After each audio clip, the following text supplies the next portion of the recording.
Assalamualaikum warahmatullahi wabarakatuh. Kami dari kelompok 5 akan mewawancarai seorang wirausahawan di bidang keset kaki.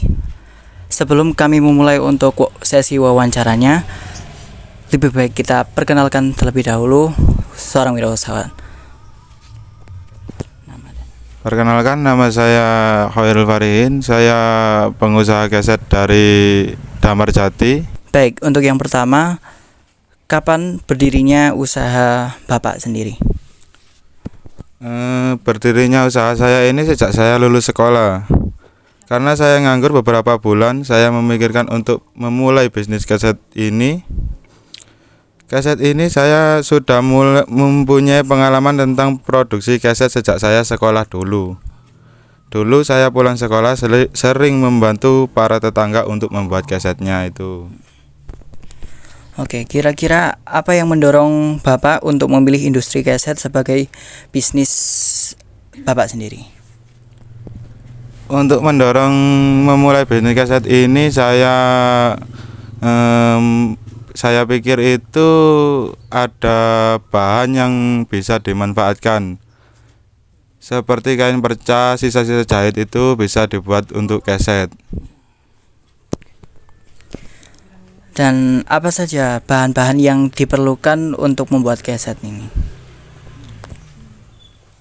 Untuk bahan-bahan membuat keset itu seperti kain perca, rajut, seperti alat tenun juga diperlukan dalam membuat keset itu.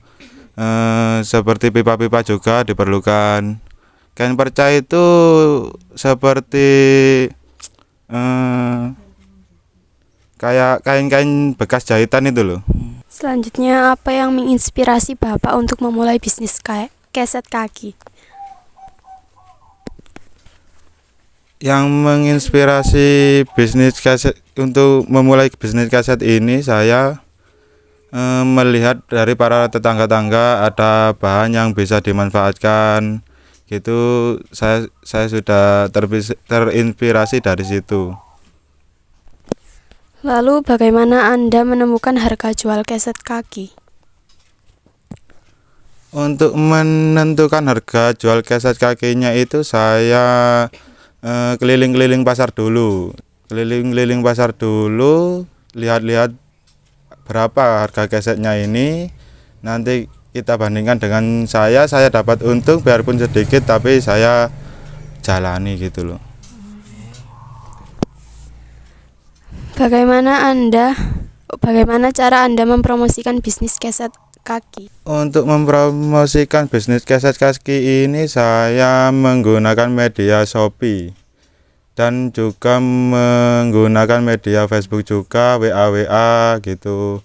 Nanti ada pelanggan-pelanggan yang datang ke saya, ada juga gitu. Pertanyaan selanjutnya, bagaimana cara Bapak mengelola usaha keset kaki ini? Untuk cara mengelolanya itu dengan cara membiayai karyawan.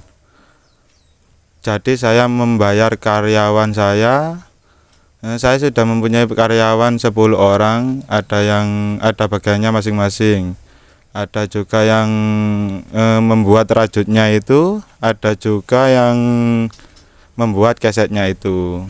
Apa strategi Bapak dalam menghadapi persaingan pasar yang semakin ketat? Untuk menghadapi persaingan pasar yang paling ketat ini, saya biasanya itu menentukan harga jualnya dulu. Selama saya masih untung, saya itu melepaskan produk saya. Tapi kalau saya dalam musim ini saya rugi, saya stok dulu, toh barangnya gak mampu kan. Jadinya saya stok dulu, saya simpan dulu. Kalau harga kesetnya sudah tinggi, baru saya jual. Apa yang membedakan keset Bapak dari pesaing lainnya? Untuk keset saya ini itu lebih tebal dari keset pesaing lainnya itu. Kalau biasanya di yang lain-lain itu kesetnya itu lebih tipis dari punya saya ini, karena punya saya ini terbuatnya dari manual.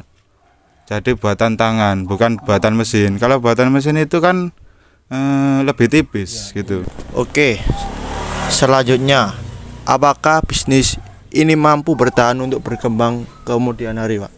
Untuk berkembang ke masa depannya itu kan bisnis ini sudah pasti berkembang karena bisnis ini banyak diminati masyarakat. Produknya ini banyak diminati masyarakat. Seperti untuk kan kayak keset lantai di kamar mandi itu terbuatnya dari sini juga. Oke, selanjutnya bagaimana cara Bapak beradaptasi dengan perkembangan teknologi pada saat ini? Untuk beradaptasi dengan teknologi yang saat ini saya menggunakan aplikasi Shopee tadi.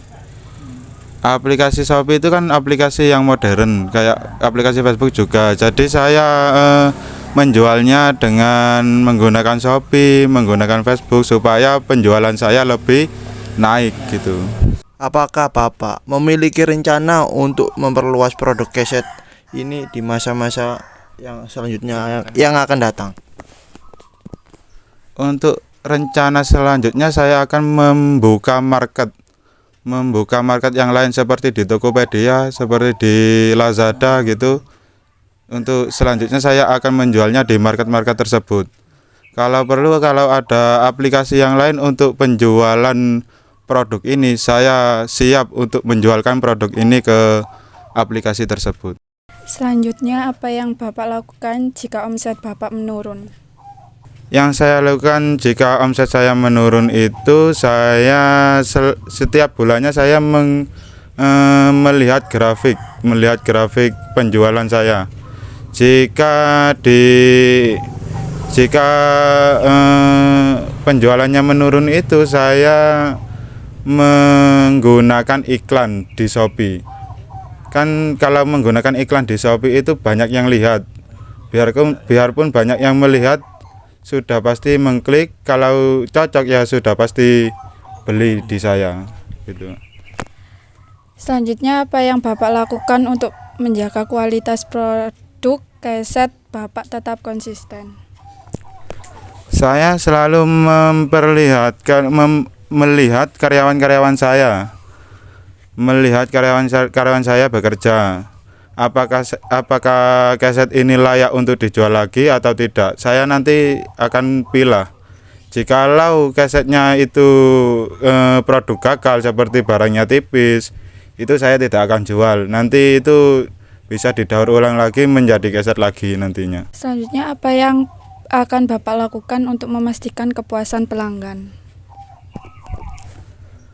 Untuk memastikan kepuasan pelanggan, saya itu biasanya memberi bonus. Seperti saya menjual keset ini 1 truk, nanti saya itu kasih bonus beberapa kode gitu, supaya pelanggan puas dan nanti membeli barangnya ke saya lagi gitu. Untuk partai besar ya ini. Nah, itulah tadi merupakan sesi wawancara kami dengan seorang wirausaha di bidang keset kaki. Saya ucapkan terima kasih kepada Bapak atas kesempatan waktu yang telah diberikan untuk saling berbagi. Dan kami akhiri dari kelompok 5. Terima kasih. Wassalamualaikum warahmatullahi wabarakatuh.